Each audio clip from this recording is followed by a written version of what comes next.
Let's see. Yep. Still taking its time to get started.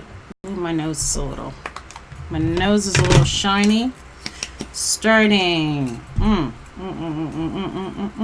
Yep. Shiny nose. Okay, we are live. Hi, everyone. Good morning, good afternoon, good evening, depending on where you are in the world. My name is Nicole Joubert, and I am an Instagram expert turned recent podcaster, turned recent liver. And this is part of the lives that I've been doing. Eventually, I'm going to get to doing them every day. I'm still kind of working out the scheduling of it all. With me, like, I get everything working in a schedule. And if you throw something else, especially something as big as the couple of new tasks that I have on my list, then it just throws me all out of whack, and I got to figure it out all over again. So I'm in the process of doing that. I'm having to learn a lot of new things. And I guess that's what I'm supposed to be doing, but I just work with me. Eventually these will be once a day. I believe that's what I'm going to stick with, once a day. I think so. And I'm just going to figure it out as I go. Yep, we're alive, we're good there.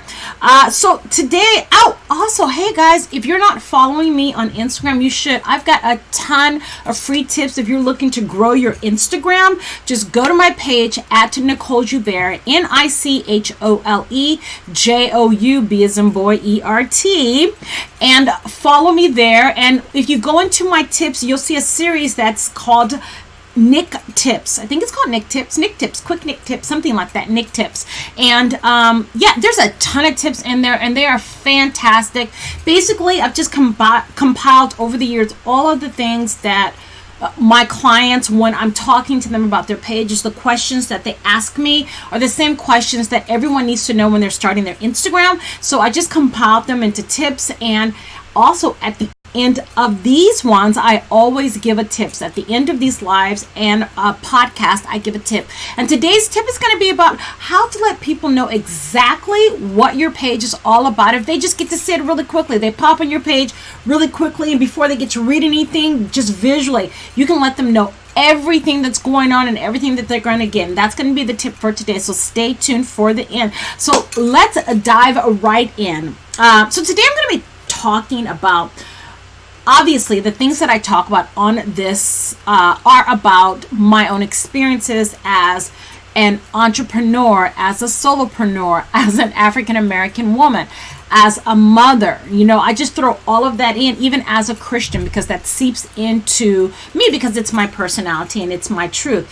And so one of the things that the issues that people have, I think, is understanding where they fit in on the landscape. Not about, and this is a different than, you know, should I get in the game because there are already so many people in the game? Yes, you should. I'll talk about that at another time. But this is about really understanding what you're good at and that thing that you're supposed to be doing, because at the end of the day, I don't think you really have that success. You really have that voice inside of you, the right voice driving you, until you figure out that thing that you're supposed to be doing. So like with me, there were a lot of different things that I did that had nothing to do with what I was supposed to be doing. But when I finally got on the path to doing the thing that I was supposed to be doing, all of those things were a necessary part of my toolkit that I didn't even know that they were going to be in there.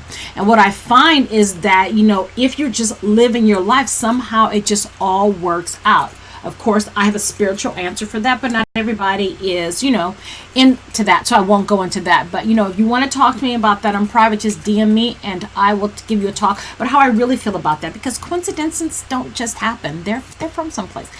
But I digress. So,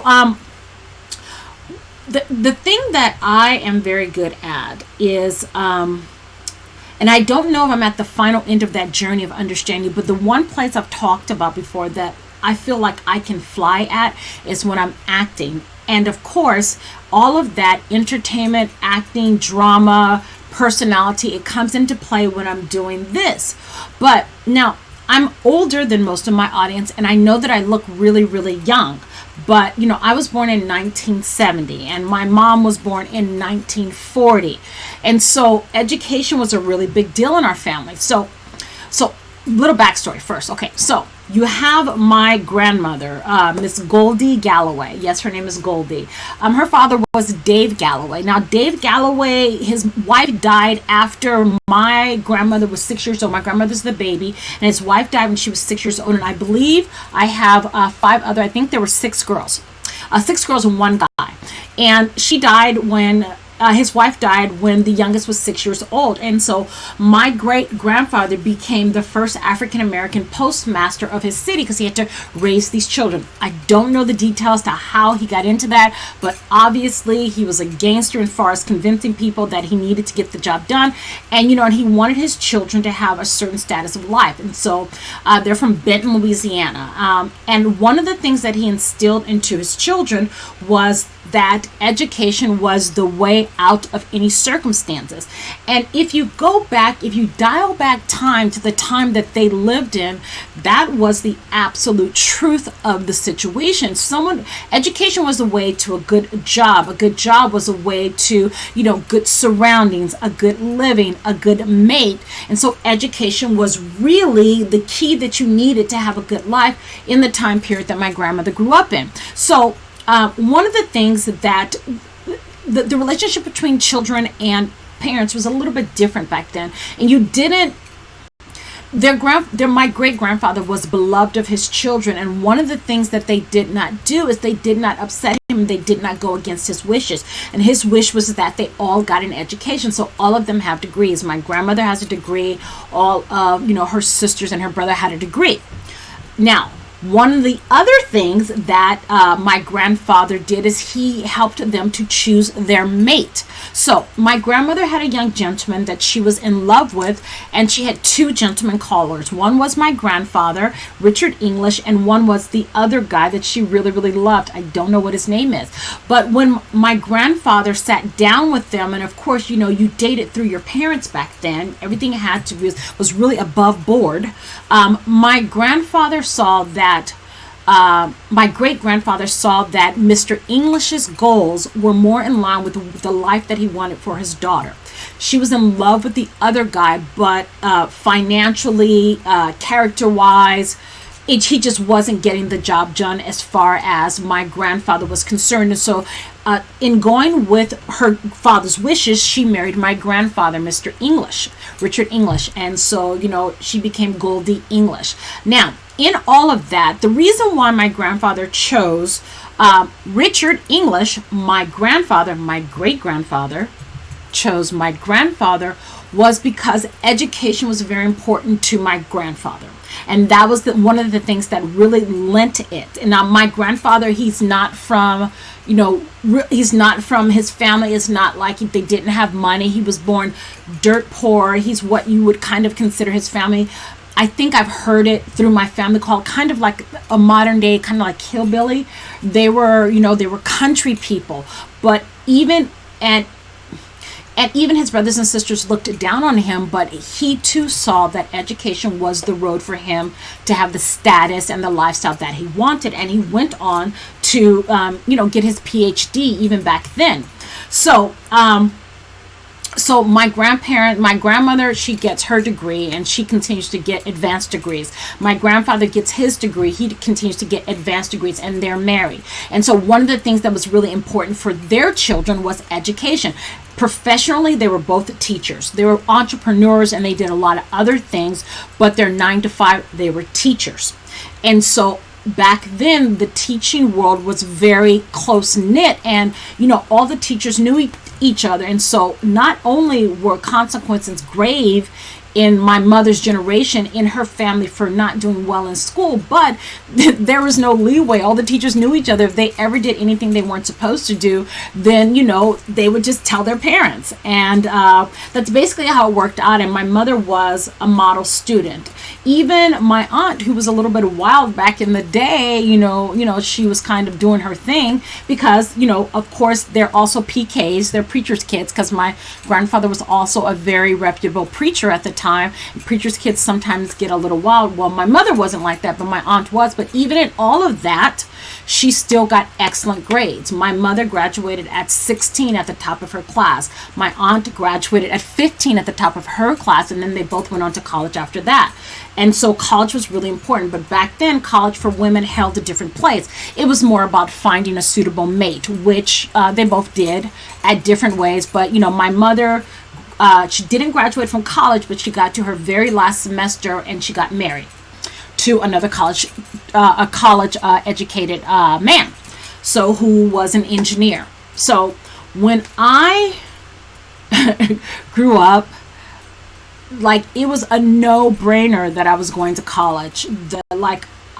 I knew from the time I could listen and understand information, understand words coming out of my parents' mouth, that college was the necessity. And the way that they always framed it is that, if you do not go to college, I will not support you. So basically, any financial assistance that you have been getting your entire life will end the second that you decide that college is not the way to go. So when I was growing up, in my mind, and I understand it differently now, but in my mind, I thought that if I didn't go to college, that I just wouldn't have a way to eat or to feed myself or to do anything, because my parents were basically going to, push me out into the world. You're on your own, cut me off. And so in my mind, that's the reason why I was going to college. I was going to college so that I could survive, so that I could eat.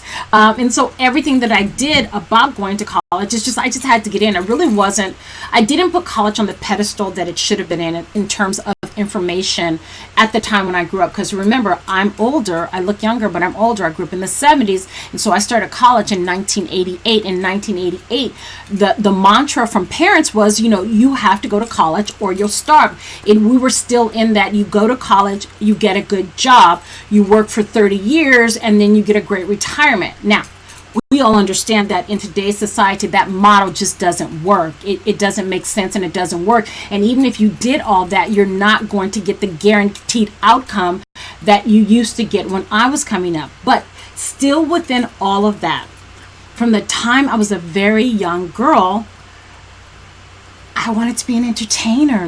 I just wanted to. I didn't know that I wanted to be an actor. I just knew that I wanted to get in front of people and strut my stuff. So I remember when I was in the 5th grade, I was home from school and I was watching cable TV because, we didn't have all of these other channels. You just had regular TV and cable TV. And I was watching cable TV. Iman, I was 10 years old, and Iman, I saw some show with her being a model on it, and they were interviewing her, and she just seemed so glamorous. One thing, she looked like me. So, and that's one thing that I try to tell my clients, that, when you're marketing, you want to go for the low-hanging fruit. What's automatically going to appeal to people is something that makes them comfortable. So for African Americans, it's African Americans. For Caucasians, it's Caucasians. For a Chinese person, it's a Chinese person. For, a Honduran, it's an Honduras person. Because without even thinking about it, you psychologically make a connection to that person. The same way I made a connection to Iman. Now, I had seen other nationalities of models, but I didn't connect to them there. When I sat down and I watched her in that interview, I wanted to be her. I wanted to be everything about her. I wanted to be poised like her. I wanted to model like her. And so I set my sights at 10 years old that I was going to be a model. So of course, I know that I got to go to college because I got to eat, because I got to survive. I need someone to pay my bills. But I'm going to be a model. I'm going to figure out how to do them both. And so I set my mind down on that path, and it didn't help that that summer, my aunt, who actually was a model, she came. She had recently been married, and she lived on the East Coast, and our whole family is from the West Coast. And she came. She'd recently been married. She'd had her first son, and she was coming to hang out with us. She spent the whole summer with us. And that summer, she taught us how to walk. She taught us how to strut. She put us up against the wall. She made our back straight, tucked, shoulders out, just how to position. And she was mean. Like, she would hit us when we didn't get it right. So I learned how to walk. So fast forward, when I'm 16, like I remember, if you guys know that I grew up in Cerritos. I'm 16 and I'm in the Lakewood Mall, which is out there by Cerritos. And was it the Lakewood Mall? It wasn't the Lakewood Mall. Which mall was it? It wasn't the Lakewood Mall. It was a mall. There's a mall right down the street from Knoxberry Farm. That's the mall that I was in. Aha. Yep, it wasn't the Lakewood Mall. So I'm in this mall and I'm shopping, and I believe that I'm there by myself. And they're holding a fashion show in the middle of the mall. And of course, my interest is in fashion. My low-key interest is in fashion. And so I go and I see the fashion show, and it's great. I love it. But the people who are talking, they're letting everyone know that they're having, a fashion contest, a model contest, that you can win a chance to be in their model school. So afterwards, I go up to the lady who owns the modeling school, and I talk to her about it. Now, I got to tell you this. Now, if you've tuned into one of my other episodes, you'll know that I always considered myself an ugly duckling when I was growing up. I always thought that I was ugly, but I thought that I was going to be beautiful one day. I would literally stare in the mirror and I go, yeah, you're going to be beautiful one day. You're not, I would tell myself, you're not cute now, but you're going to be beautiful. And part of the reason is that there was no one there really. My dad, of course, always told me I was beautiful, and my mother did too. But it's not the same. Sometimes you need it outside of your family to really feel it, because you think that they're just doing it because they love you. And part of it, they do love you, and they do see you as beautiful, genuinely. But so when I go up to this lady to have a conversation with her, the look she gave me, and I don't even know if she knows that she did it, but sometimes people just, the first thing that comes to their mind, but the look she gave me was that this isn't for you. Don't quit your day job, pick something else. And that single look just like started me on this journey. And that's the one thing for me. If you genuinely tell me no, then that's the one thing I'm going to make sure that I do. And I don't know why that's in me. God just put that in me, but that was one of my first real no's. And that made me go, oh yeah, not only am I going to do this, I'm going to do this in front of you, and I'm going to excel. And so what I did is I went home and I told my parents what I wanted to do. And of course, textbook, they weren't having it. People who are artists, they starve. You can't be an artist.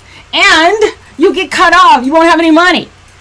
Because back then, what they understood of people in the industry was that they starved, was that they didn't make it. My aunt, who was a model, she ended up getting married. And so she didn't take it to a place where she was completely on her own modeling. So there was no proof in the pudding. She did a lot of things with modeling and teaching people and training people after she was married, but it was because she had like the income of her husband.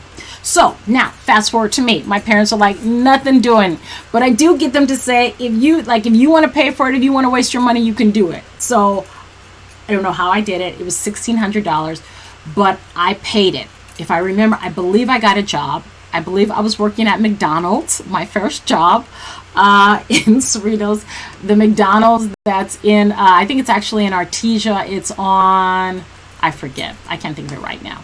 But I got a job and I paid for it. I saved up my little money. They took installment payments from me and I paid for it. And I went to that modeling school and I took it so seriously. They would say the simplest thing and I was on it, and I would go home and practice it for hours. That's why to this day, I have a fake smile, because I practiced for years how to smile, the exact angle. And if you look at all of my pictures, it is the exact same smile. It's fake.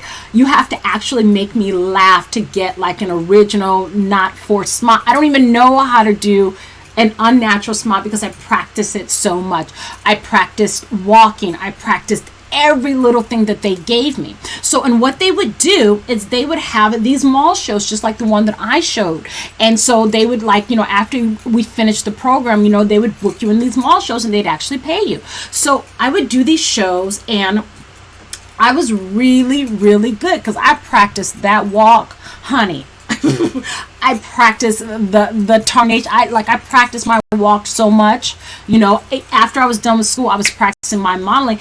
And there was one guy, Adrian, you just reached out to me on Facebook, but we still know each other to this day. There was one guy, because he's super duper duper handsome, black guy. He would walk out there and the girls would scream like he was Elvis. And it got to the point that my screams weren't just as good, but they were good. Now, I was short. I was 4'5", 3-ish, maybe at the time, because it was really short. I didn't grow until I got to college. I grew 2 inches. I went into college 5'4". I came out of college 5'6". Don't ask me how it happens. Everything in my family happens late as far as our bodies. So I was short, and I wasn't the typical model, but I was really thin. I was really poised, and I knew how to. When I had a walk, my walk isn't half as fierce. I had a walk. Also, I knew the perfect angles for my pictures. So when I would shoot with the photographer, they'd be like, "Ooh, this girl's got something. She knows how to do it." And I carried that with me. So now I still have to go to college. So I get into college. I went to UC Berkeley up in Berkeley, California. I get into college, and an opportunity comes in my college years for me to make money and to drop out. And so that's exactly what I did. My parents knew nothing about it. I already had, by the time I dropped out, I had a place to live. I had a place to make money, really good money. And so literally I drove home from Berkeley, went to Cerritos, went to my parents' house, and told my mom that I dropped out of college. She was devastated. But in my mind, I only understood that I had to go to college to support myself. Now that I can support myself, I don't have to go to college. Of course, that is an amateur move. I didn't know if I had to do it all over again, I would have definitely chose to, get a degree from Berkeley instead of saying I went to Berkeley, to actually have gotten a degree from Berkeley, because it is huge, and I didn't even know that at the time. So I quit college. And then what I started doing is crazy enough, I'm walking on Merrill's one day with my children's father. We just started dating. We go into the store, buy Caesar. There's this photographer in there. He's going through these pictures because he shoots like all these celebrities. And then he literally looks at me and says, "You look like a model. I'm leaving town. I'm moving to Mexico because the industry is better there for me in 3 days. If you want to shoot with me, I'll charge you $150. I took him up on it. I shot with him. He told me which pictures to take to an agency. There was a new up-and-coming agency at the time called Colors, and they represented all nationality. It was owned by a black man. They signed me on the spot, and right there I had an agent. My third audition out was a commercial audition. I booked a national commercial that aired during the World Series of that year, and literally from there I was off to the races. Now I'm eligible from SAG, and it was just like, it just happened. And once my commercial started airing, my family started to see that not only was I serious, but I was actually getting the job done. And more importantly, I was making money, so I wasn't going to starve. So my whole goal was to do this acting, but the thing that my mom needed, she wasn't telling me to don't follow your dreams. She was saying, I love you. I don't want you to starve. And so I started making it acceptable in my family for them to do their thing. Because even though all of us were geared the same way, all of us naturally are artistic. I didn't know that growing up, but after this, other pieces of my family, they started to spread their wings. My brother, who has a degree from USC, went to go be a filmmaker. My sister writes plays and books. She's very gifted. My other sister's a singer. My mom is actually an artist, and she's a classically trained pianist. been playing piano since she was 5 years old, classically trained. Why are you not using that? Why were you a caseworker with the county and then a real estate agent? You're a classically trained pianist. But they didn't see the importance in this. They didn't value it. But now that they do. And so I said all that to say that thing inside of you, some people have a technical approach to how you're supposed to figure out what you're good at and what you're supposed to be doing. Mine is more spiritually based. I feel that when we're born, there's something inside of you that you have a natural desire towards. Like it's in there. And it doesn't matter what people say, it never goes away. I feel that when you're born, that thing that you're good at is that thing that you're supposed to do. That desire is divinely put inside of you, and some way, somehow you nurture it if you listen to it and you go out there and you're great at it. When I started modeling, I had no idea that I was going to trip and fall into acting. And I'll tell you that story another time because it's a doozy. I went to school one way. I came home, enrolled in a professional conservatory. It was crazy how it happened. But I had no idea that by following this desire that it was going to lead me to this desire. And when I started acting, people in my circle were like, you should. Now that you say that you're an actor, I knew from the day I met you that that's what you should have been. From the day I met you, that's what your personality is called to. I didn't know this because I can't see myself.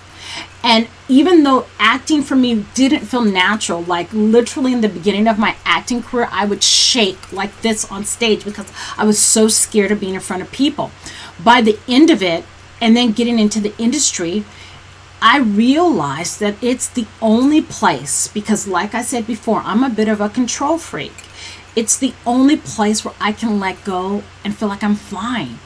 On stage, in front of an audience, not knowing what's going to happen, but having done the work, I literally feel like I'm flying. And for me, when I got hurt, when I transitioned into online marketing, when I started this Instagram marketing, that's just an extension of the acting, because me feeling comfortable, even though it was a process, is part of that. Me understanding, being comfortable doing characters and breaking into accents, which you'll see on my page if you follow me at Nicole Joubert. That's all part of the acting, and the personalities are what fly on Instagram, which is the new stage. And so I said all this to say is that you got to be comfortable who you are, where you are, and let the process happen. I had no idea watching Iman when I was 10 years old was going to lead me to, in essence, defy my parents for that desire that was in my heart, that desire to entertain and to be in front of people and to showcase who I am. Now, I don't believe that this is the end of the journey, but I do believe that wherever I end up, that all of that was exactly the backpack that I needed to be carrying to bring the tool set out to do that thing that I'm eventually called to do. And I believe that I'm getting there.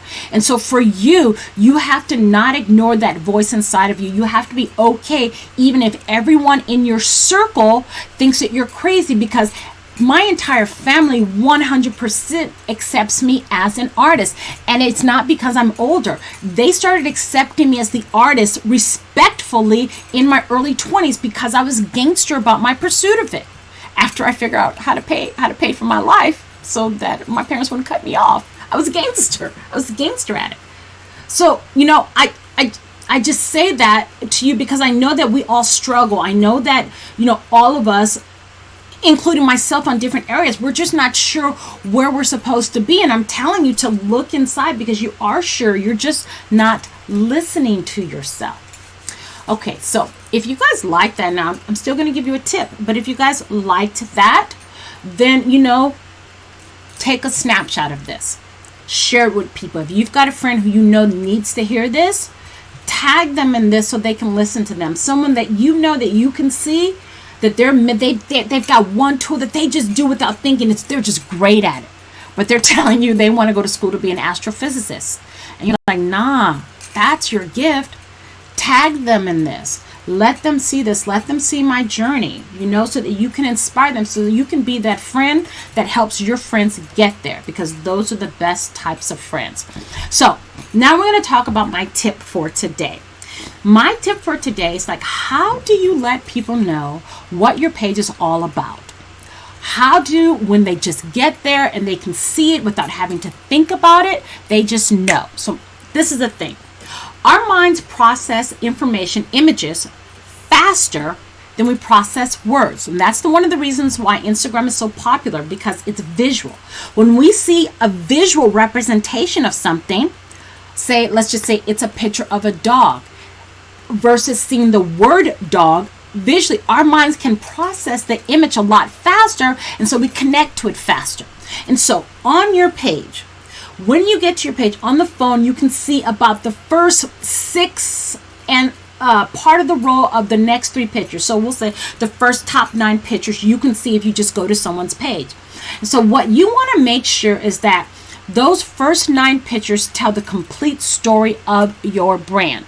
What I mean by that. So let's just say you're a lifestyle influencer. And a lifestyle influencer is just one that we watch their life unfold. So let's just say your particular thing that you do, let's just say you're me. You're a lifestyle influencer who does Instagram marketing, who has a family, who is active in the ministry at her church. I dance for my church. Even though I'm on leave right now, I dance for my church. I act for my church. I do all kinds of things for my church. And so in the first 9 pictures, even though I'm not right now, that's not what I want people to know about me. But in the first 9 pictures for that particular one, if I was saying that this is what I want people to know, then there's got to be some representation of me as an Instagram marketer. There's got to be some representation of my family. There needs to be some representation of maybe a client, some representation of the dancing and acting that I'm doing with my church. So maybe on picture 1, there is a tip about Instagram marketing. Maybe on picture 2, there's a picture with me and my family. Maybe on picture 3, there's a picture of me at rehearsal. Maybe on picture 4, I'm sharing an inspirational quote about any of those subjects, about ministry, about family, about Instagram marketing, about entrepreneurship. And then maybe on post 4, I've got another picture of me and my family. Maybe on 5, I've got some more Instagram goodness. Maybe on 6, I take a picture of all of us before we go on stage, and we minister, and so on and so on and so on. You've got to have everything represented in the first 9 pictures, because everything that you do on Instagram, you've got milliseconds to convert people. If they're looking at your name or your username, milliseconds. If they're looking at your bio, milliseconds. If they're looking at your profile picture, milliseconds. If they look at your page, milliseconds. So everything you do has to be geared to grabbing their attention and luring them in and making them feel like you're inviting them to stay. And the way that you're going to attract your tribe is that when your tribe gets to your page, they recognize you as one of them. Oh, yes. This is my page because these are my people. I love everything that's going on here, so I'm going to hang out for a while. Okay, so that's it for my tip for today. Once again, you guys, if you guys like this, take a snapshot, share it, tag a friend who you know needs to hear this, either the message or the tips. But that is all for now. Toodles. I will see you guys later.